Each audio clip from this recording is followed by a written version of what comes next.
Добар ден на сите. Согласно член 38 од Статутот на Општина Битола, свикувам седница на Комисијата за статут и прописи на Општина Битола, 25.2.2022, 13 часот.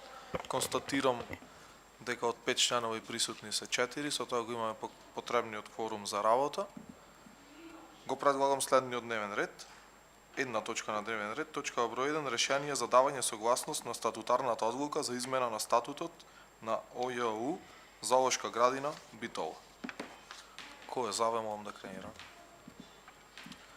Имаме представник од јавната установа Зоолошка градина Битола. Ви молам да ја образложите точката. Повелете. Значи, во врска со статутарната одлука сакам да дам едно образложение дека со оваа одлука се менува член 26 од статутот на Зоолошката градина Битола, кој се однесува за избор на директор на установата. Значи, во согласност со овие што се општите услови на Законот за култура, се јавува еден голем проблем со тоа што се бара 5 години работно искуство во областа на културата. Меѓутоа, тој, да речам, така како што е, тука не може да се делува, меѓутоа, кај нас во статутот постоеше уште една бариера, кај што се стеснува круго за избор на директор, кај што беа наведени и од не знам кои причини и насоките на образование, како што беа правен, економски и биологија. Во еден разговор со директорот на Скопската зоолошка, пошто јас пак ќе напоменам кај нас во установата нема правник, немаме со кој да се консултираме, тој ни кажа дека то треба да се тргне од член 26 со цел да се прошири и да му се дај можност на поќе кандидати и да се подобрат условите за да се конкурира за директор. Ние во согласно со управниот одбор и директорот се донесе на 15.2 се донесе ова одлука да се тргнат насоките и да остани само дека треба да има 240 кредити или завршен 7 и 1 степен без насоки. Добро, ви благодарам. Дали некој бара збор, колеги? Повелете. Повелете. Сакам да прашам неколку работи што се однесуваат за ваквата промена. Прво, дали за промената на статутот имате добиена согласност од Министерството за култура? Не. Согласно Закон за култура, за секоја промена на статут, иако управниот одбор ја носи, статутот треба да добиеме согласност од Министерството за култура и тоа е за сите установи кои се работат по овој Закон за култура и во установите кои под социјална заштита. Без согласност од Министерството за култура, ние како основачи не можеме да промениме статут на установата. Втората работа е што ваквата измена на статутот е донесена од нелегитимен управен одбор на установата, бидејќи во законот се предвидува на кој начин се формира управниот одбор во установата и предвидено е дека еден од членовите на установата го назначува градоначалникот на Општина Битола, одредот на локалната самоуправа, тоа е така, а ние сите ги назначивме со одлука на Совет на Општина Битола, што значи сме го прекршиле законот и тој управен одбор е нелегитимен. Најдобро е на наредната седница да ги разрешиме членовите на управниот одбор, нека биде во една седница и на истата седница во некоја точка подолу во дневниот ред во понеделник да поставите избор на членови на управниот одбор, со тоа што петтиот член на управниот одбор ќе добиете предлог од градоначалникот кој треба да биде именуван. При тоа, после тоа, тој управен одбор кој ќе стане легитимен, нека донеси статутарна одлука и нека ја предложи до Министерството за култура за добивање на согласност.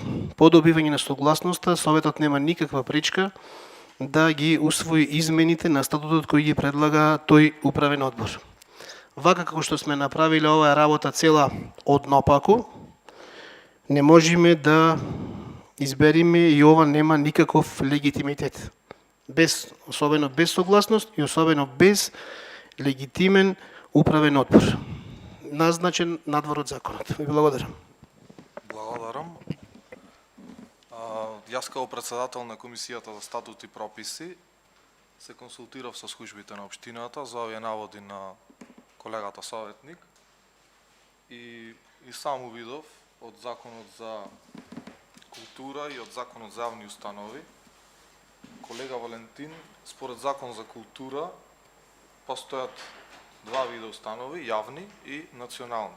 Општинската јавна установа Залошка Битола, Залошка градина Битола е јавна установа и како таква може да биде, според член 20 од Законот за култура, јавна установа може да биде локална кога основа единицата на локалната самоуправа или национална кога е основа државата. Во овој случај Залошката градина Битола е јавна установа и според Законот за јавни установи, член 32, акти на установата, каде што го обработува статутот, во став број 5 стои: на статутот на јавната установа согласност дава основачот или орган определен од основачот. Значи, основач на оваа јавна установа е локалната самоуправа, односно Советот на општина Битола, и ние полноправно можеме да одлучуваме по измените на статутот и статутот. Што се однесува до вториот дел од вашето излагање за управниот одбор, исто така во статутот на оваа јавна установа стои дека управниот одбор го сочинуваат 5 членови, од кои двајца истакнати од областа на култура, двајца вработени во установата и еден представник од локалната самоуправа. Значи, во статутот на оваа јавна установа не стои дека петтиот член треба да види на предлог од градоначалникот. Значи, мислам дека управниот одбор е сосема легално изгласан, легитимно од нас тука и мислам дека полноправно ги донесол одлуките. Може така? Да, само. Значи вака сега. Тргнувам од второто тврдење. Прочитајте го Законот за култура и во него стои дека членот од локалната самоуправа го назначува градоначалникот.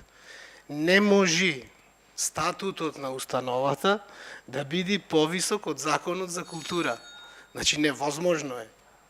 Сега вие ми цитирате членови од статутот на установата.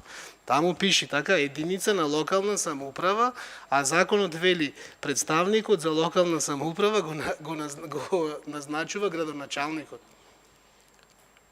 Втората работа, ќе си најдете еден член, не успеа да ви го најдат во оваа пауза. Ќе си најдете членот во тој закон. Можам да ви поможам ако сакате 5 минути пауза, во кој ќе ви кажам кој да го чита. Во кој вели одредбите за националните установи важат и за јавните општински установи. Затоа што ние сме основачи на зоолошката градина, таа е јавна, општинска и во низиното име стои така, то не го спори некој. Меѓутоа, одредбите што важат за националните установи, важат и за установите кои ги оформила општината. Затоа ние назначуваме директорот тука. Дека е наша јавна општинска установа. Значи, членот ќе го видите во законот, кај што вели дека важат за она што важи за национални установи, важи за јавни општински установи, и ќе го прочитате, ќе ви кажам кој, не успеа да ви го најдат, ќе ви кажам кој член, во кој вели дека она што важи за национални важи и за општински установи, и ова беше второто, дека членот од локалната самоуправа во општинските установи го назначува градоначалникот на општина Битола. Ја сваќам дека на брзина го чита, не најде, ама 5 минути ќе ви кажам членовите. Ако мислите дека и понатаму е така, во ред, не можам да ве убедам со сила. Добро, 5 минути. Ајде. Добро, продолжуваме со работа. Дали некој друг бар разбор?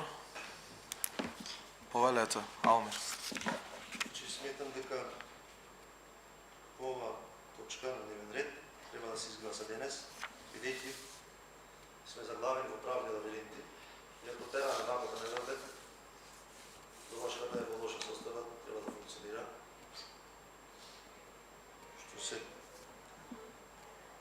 според мене мислам дека треба да се изгласа, јас ги гласам за. Ги повикаме другите присутни членови на оваа комисија да гласат за. Па понатаму се консултираме со правните служби. Благодарам. Дали некој друг бара збор? Добро, во секој случај материјалот е веќе доставен до нас како совет. Ние ќе се произнесиме, па ќе видиме потаму законските процедури како ќе бидат, правната регулатива што кажува општинските служби. И доколку никој не бара друг збор, ја ставам точката на гласање. Кој е за, да молам да крени рака. 3 за, воздржан, против, 1 против. Со тоа е исцрпен дневниот ред, ви благодарам за присуство.